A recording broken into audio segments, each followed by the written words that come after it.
नवग्रहों का वर्णन है। श्री तुलसीदास जी कहते हैं नवग्रह प्रतिकूल हो जाएं, परवाह मत करो। क्यों? नवग्रह से ऊपर भी एक ग्रह है। वह क्या? का नवग्रह से ऊपर है भगवान का अनुग्रह है। भगवान श्री कृष्ण भी यही कह रहे हैं कि कब तक जमुना जी की धारा में बहोगे, कब तक कामना कर्म फल भोग ये धारा निरंतर बहेगी। धारा में बहते जा रहे हो, धारा से लौट आओ। लेकिन धारा से हम लौटें कैसे? बह गए हैं धारा में। भगवान श्री कृष्ण कहते हैं कि धारा को उलट दो, लौट आओगे। धारा में न बहो, राधा राधा कह के मेरे पास आ जाओ।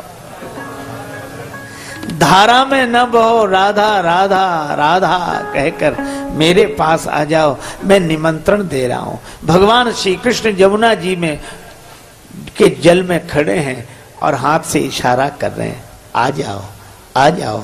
मैं कब से प्रतीक्षा कर रहा हूं। मैं तुम्हें अपने हाथों में उठा लूंगा, फिर कोई धारा तुम्हें बहा नहीं सकेगी। अब कुछ दिए तो बहते गए, इधर आए ही नहीं, और कुछ दिए भगवान श्री कृष्ण के पास आ गए। सक्र प्रपन्नाय तवास्मीति। एक बार कोई प्रपन्न होकर कह दे कि हम आपकी शरण में हैं, बस। अच्छा, शरणागत को बड़ा आनंद है। वैसे भी आप देखो, अगर आप पैदल पैदल चलो तो सड़क के 100 नियम हैं। बाईं तरफ चलो, आगे पीछे देखकर चलो, अरे नीचे भी देखकर चलो, केले का छिलका न पड़ा हो। तांगा बचाओ, साइकिल बचाओ, मोटरसाइकिल बचाओ, कितना झंझट। इन सब को बचाओ, और तो और पैदल चलने वालों तक को बचाओ। कई बार लोग सिर नीचा करके ही चलते हैं, किसी से भी टक्कर हो जाए। एक आदमी सिर झुकाकर चलता, किसी से भी टकरा जाता, और टकराने के बाद सिर उठाकर कहता बड़े गधे हो।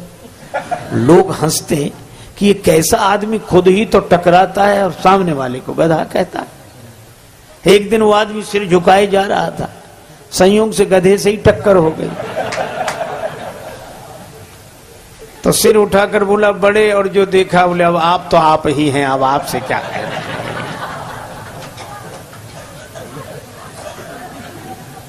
अरे इतनी समस्या, नीचे देखो तो देखो, ऊपर देखो। कुछ लोग बड़े विचित्र होते हैं। एक आदमी पैदल पैदल जा रहा था, दूसरा आदमी छत पर था, बिना देखे ही पीक चला दी, उस बेचारे के सिर पे गिरी। तो उसने हाथ जोड़कर कहा कि भाई साहब नीचे देखकर नहीं थूक सकते। तो वो क्या बोला कि तुम ऊपर देखकर क्यों नहीं चलते। उसने कहा कि अच्छा ही है कि हम ऊपर देखकर नहीं चल रहे, सिर का स्थान मुंह ही होता। तो कितने झंझट। आप एक काम करो, इन सब झंझटों से मुक्ति हो जाएगी। केवल एक काम करो, क्या? आप एक तरफ खड़े होकर बस की प्रतीक्षा कर लो।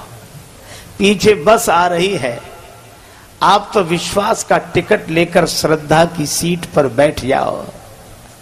भगवान की शरणागति रूपी बस में श्रद्धा का टिकट, विश्वास का टिकट लेकर श्रद्धा की सीट पर बैठ जाओ।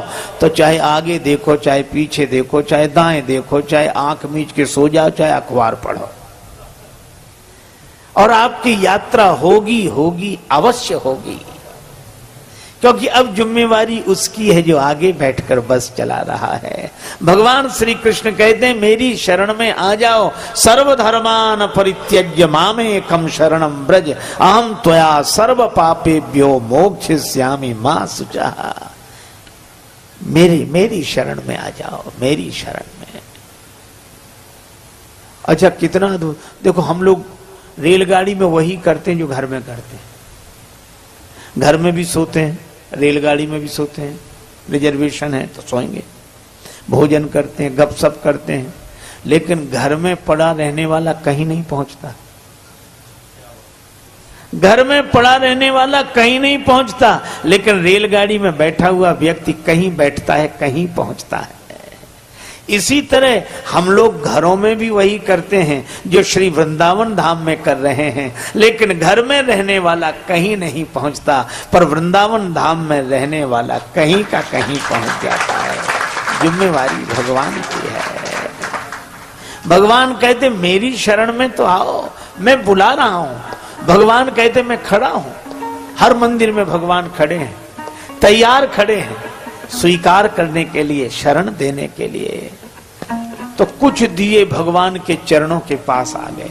जो चरणों के पास आए उन्हें भगवान ने उठा लिया अपने कोमल कर कमलों में और उन दियों को बुझाकर पीतांबर में भर लिया, पोटली बनाई। सारे दिए समेटकर पीतांबर में बांध लिए और मानो भाव यह है कि तुम्हारा वजन आज से हमारे सिर पर, तुम्हारा बोझ आज से हमारे सिर पर। पोटली रख ली। मैया यशोदा ने प्रणाम किया, आंख खोली, कन्हैया प्रणाम कर। श्री कृष्ण ने प्रणाम किया। मैया बोली चलें अब? कन्हैया बोले हाँ मैया चलो, और पोटली संभाली श्री कृष्ण ने। मैया बोली इस पोटली में क्या है? कन्हैया बोले मैया किसी को किसी की पोटली नहीं देखनी चाहिए, किसी को किसी की पोटली नहीं देखनी चाहिए। मैया बोली चोर की पोटली जरूर देखनी चाहिए। और ऐसा कह के मैया ने पोटली छीन ली, गांठ खोली तो दिए बंधे थे। भगवान श्री कृष्ण सिर झुकाए खड़े थे। इनको क्यों बांधा? हमने तो बहा दिए थे। श्री कृष्ण ने कहा कि मैया लोग यही करते हैं, कर्म की धारा में बहाकर जीव को छोड़ देते हैं। ये तो बहते ही जा रहे थे, बहते ही जा रहे थे, तो लेकिन तुमने क्यों बांधे? श्री कृष्ण ने कहा मैया मेरी आदत है कि मैं किसी को बहते हुए नहीं देख सकता। मेरे सामने ही बह रहे थे तो इनको बहते हुए मैं नहीं देख सका, तो मैं बुलाने लगा आ जाओ आ जाओ। तो सबको क्यों नहीं बांधा? कन्हैया बोले मैया मैं सबको थोड़ा ही बांधता हूँ। कहा फिर का जो मेरे चरणों में आ जाते हैं उनको मैं अपने कोमल कर कमलों में उठा के सिर पर बिठा लेता हूँ।